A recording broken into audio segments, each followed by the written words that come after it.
केशव, सुई की नोक के बराबर भी जगह इनको नहीं दूंगा बिना युद्ध के। भगवान भी महाराज थोड़े तेज हो गए, कहने लगे दुर्योधन युद्ध देखा भी है कि नाना नानी की कहानियों में सुना है।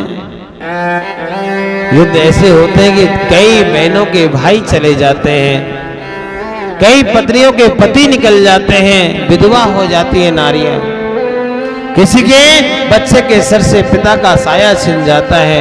ऐसी भूमिका होती है, आपको मालूम नहीं है दुर्योधन। मैं आपको बताता हूं, यदि आपने ऐसा नहीं किया तो आपका संपूर्ण विनाश हो जाएगा। इतना कहा तो महाराज भगवान को बंदी बनाने के लिए भी दौड़े, लेकिन उन्हें क्या पता था कि महाराज ये कौन है। धृतराष्ट्र के बगल में दुर्योधन खड़ा। धृतराष्ट्र ने मेरे भाई में तुरंत हाथ दबाया, कहा कि पागल हो रहे हो, अरे ये द्वारकाधीश है, अकेला आपके कौरवों को समाप्त करने की शक्ति रखता है। आप इससे महाराज दुश्मनी मोल मत लीजिए, ये हमारा संबंधी भी है, हमारी हेल्प नहीं करेगा, हमारी सहायता नहीं करेगा।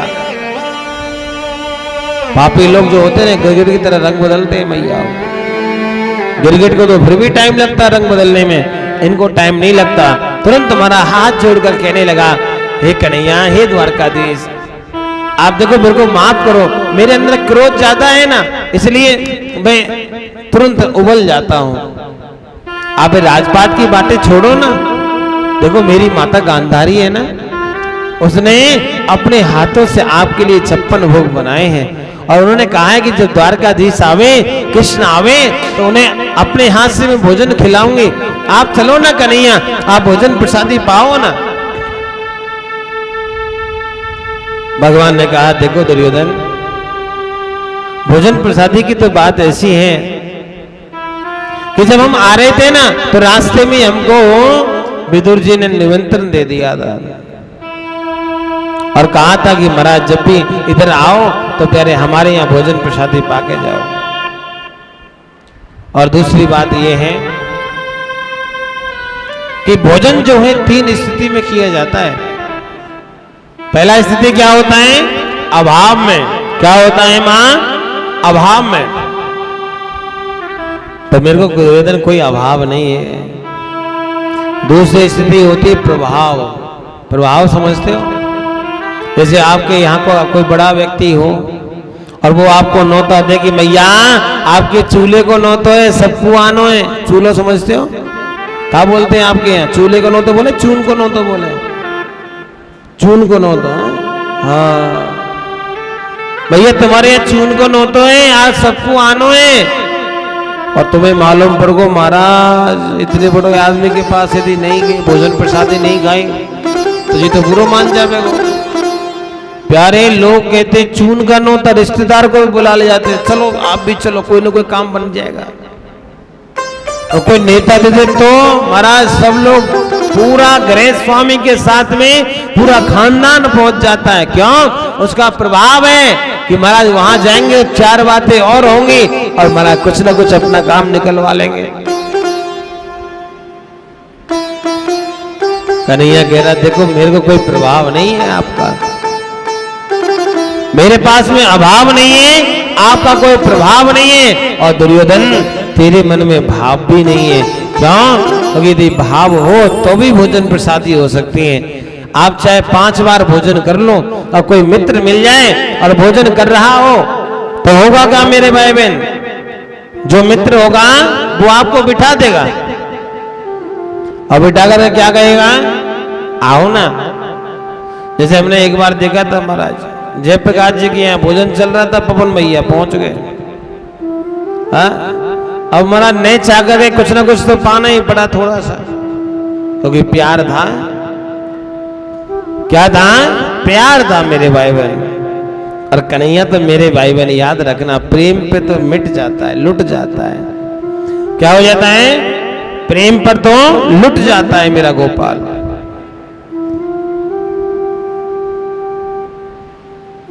कन्हैया कहने लगे देखो मेरा विवाह मेरा जो भोजन है ना वो उधर ही है, मेरे को वहीं जाना है। दुर्योधन कहने लगा हे कन्हैया तुम्हें मालूम है आजकल विदुर जी कहाँ रहते हैं?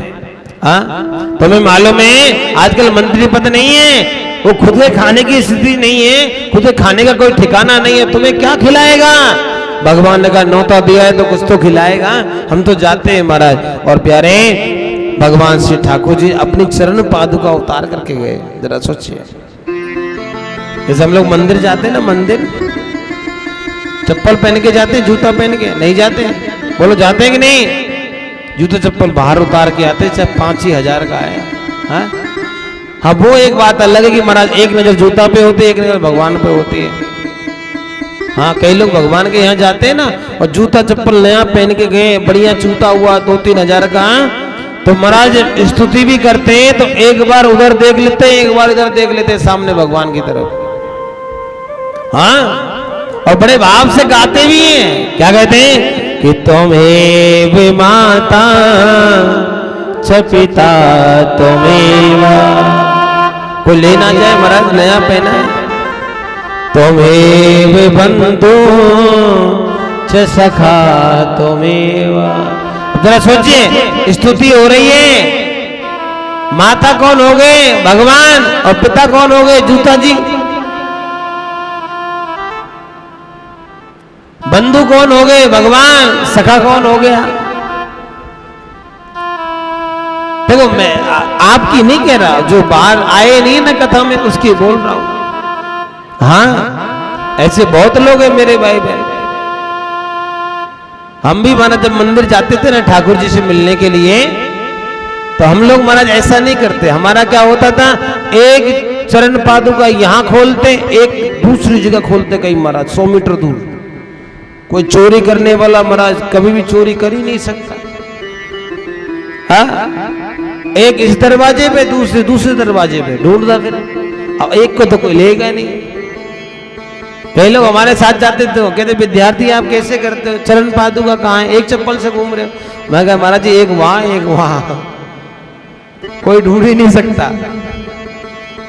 हमारे बिहारी जी आप कभी गए होंगे, अब तो खैर भीड़ बहुत होती है, लोगों को पता नहीं क्या हो गया है, लस्सी भी पीनी होती तो वृंदावन जाके पीते हैं इंसान। हाँ, तो हम पढ़ते थे ना उस समय क्या होता, कई माताएं बैठती चप्पल सेवा के लिए, तो वो चप्पल सेवा का 2 रुपया लेते थे। कितना?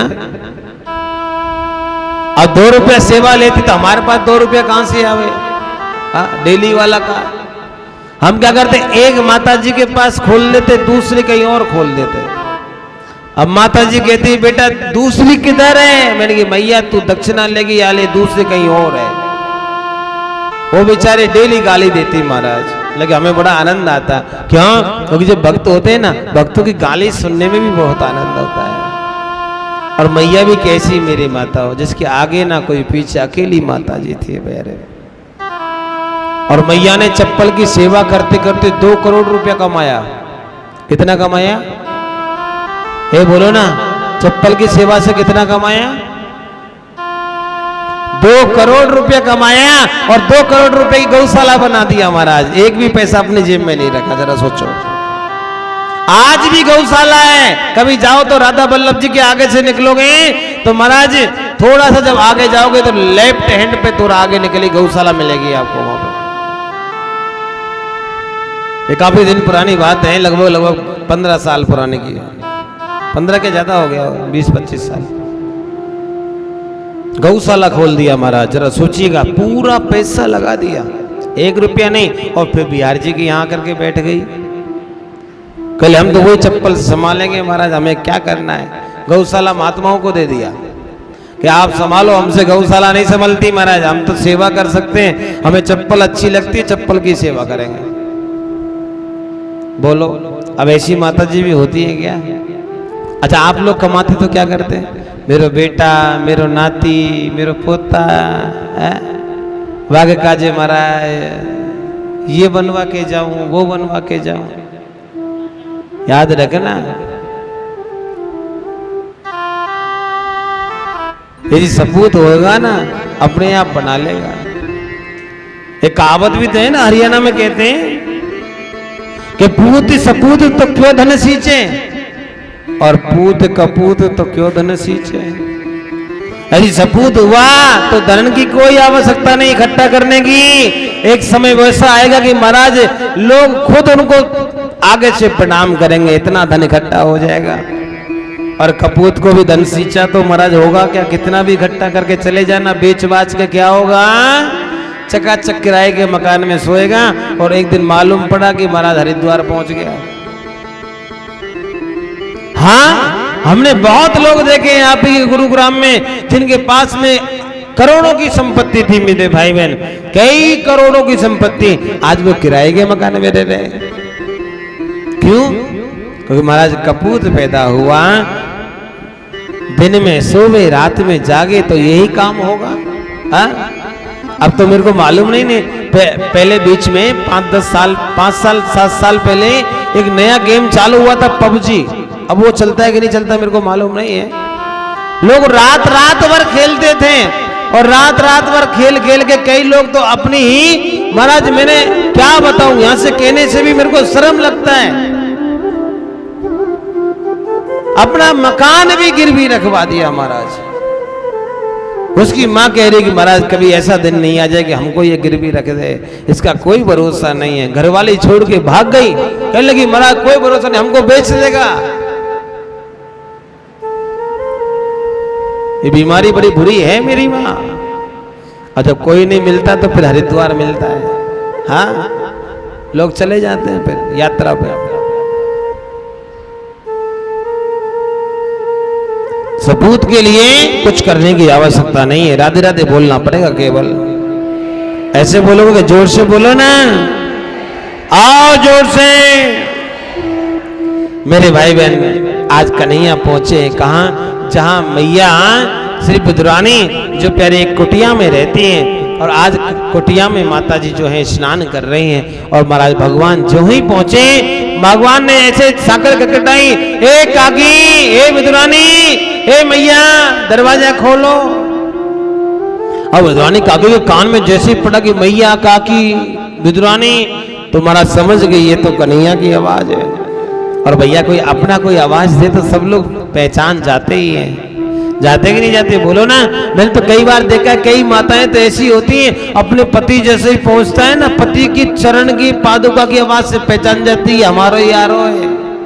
हाँ, एक बहन तो महाराज दौड़ी, हमने काय को दौड़ रही है, अरे गुरुजी गाड़ी की आवाज आ गई, हमारी गाड़ी है, दरवाजा खोल के आती हूँ। हम लोग आपको ऐसे पता नहीं? हाँ हाँ मालूम है ना, अपने की आवाज कौन नहीं पहचानता साहब।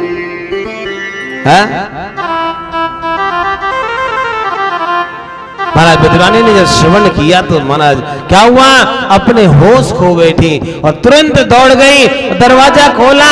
दरवाजा खोलते ही मेरे भाई बहन क्या देखा कि द्वारकाधीश सामने खड़ा है। और माताओं मैं आपसे पूछना चाहूंगा, मैंने तो कई बार देखा है माताएं जब स्नान करती हैं तो बहुत कम वस्त्र होते हैं, लेकिन महाराज विदुरानी जब दौड़ी भगवान को देखा तो सुध-बुध भूली थी। भगवान ने कहा ये तो बावली हो गई है, क्या करना चाहिए, पीताम्बर उठाया उड़ा दिया, काकी ये ओढ़ ले। ओढ़ करके महाराज अंदर गई और जाकर के महाराज ठाकुर जी से कहीं लाला आते तो बड़े दिन में आए हो, क्या रास्ता भूल गयोगा। भगवान ने कहा ना काकी ऐसी बात नहीं है, हम तो तेरे को बहुत याद करते, लेकिन क्या करें तुम दूर बस गए, हम तो बहुत दूर पहुंच गए, द्वारका चले गए। अब द्वारका से हस्तिनापुर के इधर आना बहुत मुश्किल होता है। द्वारका कहाँ है, गुजरात से भी आगे, हस्तिनापुर कहाँ है, दिल्ली से भी आगे, जरा सोचिए कितना दूर है। भगवान कहते कि आना नहीं होता ना, इसलिए थोड़ा सा गड़बड़ हो गया, लेकिन मैया आज मैं आ गया, आप बनना जो आपको। लेकिन माता जी अब महाराज विदुरानी जो है वो प्यारे कन्हैया की खुशी इतनी हो रही कि महाराज कहाँ बिठाऊं, कहाँ उठाऊं, क्या करूं, कैसे करूं। विदुरानी को एक पाटा मिल गया, पाटा समझते हो ना, पाटा मिल गया, पाटा उठाया और उठा करके महाराज ठाकुर जी को बिठाने के लिए कोने में बिठा दिया और कहा लाला तू यहाँ बैठ, अभी मैं वस्त्र बदल करके आती हूँ। और महाराज जैसे बैठने को बोला, भगवान बैठने को हुए, तुरंत वो पाटा उठा लिया। लाला ये जगह ठीक नहीं है, यहाँ पे देखो बगल में एक चूहे का बिल हो रहा है। यहाँ पर मत बैठिए, इधर बैठिए। दूसरी तरफ बिछाया, तुरंत वहां से भी उठा लिया। तीसरी तरफ बिछाया, वहां से भी उठा लिया। अब भगवान करे काकी क्या कर रही है, बिठाओ ना। तो लाला रुकना, अच्छी जगह ढूंढती हूँ। भगवान को मारा, पूरी कुटिया में घुमा दिया, लेकिन बिठाया नहीं। भगवान ने कहा आज कुछ भी हो जाए, अब की बार रखा तो मैं बैठ ही जाऊंगा। और हुआ क्या, अब की बार काकी ने उल्टा पाटा बिछा दिया और बीचों बीच में भगवान गप से उल्टे पे बैठ गए। ऐसे बैठे के काकी इतना समय बिठाने में लगाया, तो फिर तुम महाराज हमें बड़ी जोर से भूख लग रही है काकी, आप भोजन प्रसादी पवाओ ना। अभी द्वारकाधीश क्या कह रहा था दुर्योधन से, हमें आपके छप्पन भोग की आवश्यकता। काकी से क्या कह रहे, काकी बड़ी जोर से भूख लग रही है, भोजन प्रसादी लाओ ना। काकी कह रही लाला तेरो काका तो है नहीं, काका जी गए गोप बजरिया, वहां से कब आएंगे कैसे आएंगे मालूम नहीं है, लेकिन तू कहे तो मैंने अपने हाथों से जल दिया है, कदली के फल हैं, मैं लेके आती हूँ, तू इधर ही बैठ। और महाराज काकी तो दौड़ गई, वस्त्र बदलना भी भूल गई और प्यारे दौड़ी दौड़ी गई। एक डलिया में महाराज कदली के फल ले आई और कदली के फल ला करके सामने बैठ गई। कहने लगी लाला तेरी माँ ठीक है, वो भी महाराज मेरे जैसी कभी मिलना नहीं हुआ ना। और कन्हैया जो तो बचपन में आतो ना तो मेरे को बड़ो भाव अच्छा लगता, बड़ा प्यार करने का मन होता, तो हमारे यहाँ खूब रहता। लेकिन अब जब से तू बड़ा हुआ है ना तब से आना जाना छोड़ दिया है। तू हमसे नाराज तो नहीं है? भगवान ना काकी नाराज क्यों है, आप हमारी काकी हैं तो काकी जैसे। महाराज ठाकुर जी बातचीत करते जा रहे हैं और महाराज काकी जी चीला छीलती जा रही है। क्या कर रही है, केला छीलती जा रही है। और महाराज होता क्या है, भगवान की आंखों में आंखें, क्या है ठाकुर जी की आंखों में आंखें, केला छिल रहा है, गिरी को निकाल लिया और केले के छिलके को भगवान के सामने पत्तल पे रख दिया। कह रही लाला लाओ पाओ। भगवान के हाँ काकी, भगवान ने भी उठाया, खाने लगे। महाराज क्या हो रहा है बोलो ना, ये महारास हो रहा है। क्या हो रहा है, ये महारास हो रहा है। विदुरानी का मन रूपी मयूर नाच रहा है और भगवान का भी मन रूपी मयूर नाच रहा है, दोनों का महारास चल रहा है। मैया खिला रही हैं और भगवान खा रहे हैं, मैया खिला रही हैं भगवान खा रहे हैं। एक नहीं कहते, हमारे संतों ने कहा कि मेरा तकरीबन 45 छिलका खा गए भगवान। कितना खाया, भगवान से बातचीत करते करते मालूम नहीं पड़ा कब समय निकल गया। अंत में प्यारे हुआ क्या, जब हमारा विदुरानी अपना भोजन प्रसादी पवा रही थी तो प्यारे विदुर जी का आगमन हो गया। विदुर जी ने साकर का कटाई जोर से आवाज लगाई, ए विदुरानी सुनती हो? विदुरानी नहीं सुनी। हे देवी जी आवाज नहीं आ रही क्या, सुनिए ना।